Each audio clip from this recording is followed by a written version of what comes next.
just to be clear, what we've got right now is almost near panic going on with money managers and people who are responsible for money. They cannot find the yield, and you don't want to just be putting your money into commodities or things that are punts that might work out and they might not, depending on what happens with the economy. We need to find real yield and real returns on these assets. So where do you go? That's why you're flocking to, you see bad data, you see the treasuries rally, you see all bonds and all fixed income rally, and then the people who are betting against the U.S. economy, they start throwing money at getting bearish on stocks. It's a huge mistake. Interest rates are amazingly low, and that, thanks to Ben Bernanke, is driving everything.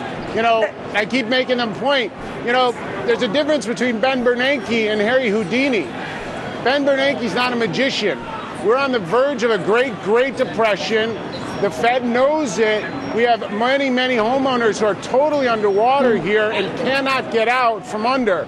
The technology frontier is limited right now. We definitely have an innovation slowdown, and the economy's going to suffer.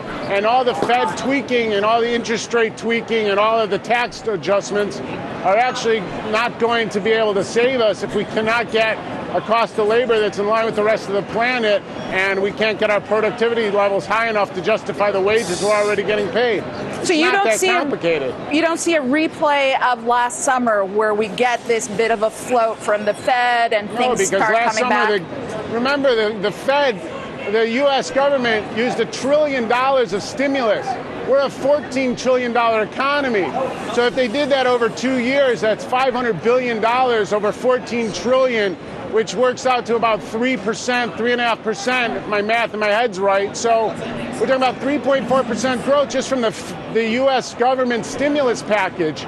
So I think we could really quickly see the U.S. GDP numbers back below 1%. But that being said, I wouldn't sell stocks, and any bears out there better be really careful, because the dividend yields on these stocks look awesome relative to all the other investment vehicles out there. So bears are going to have to find a new way to express their discontent with our economy, because selling S&Ps is a recipe for disaster.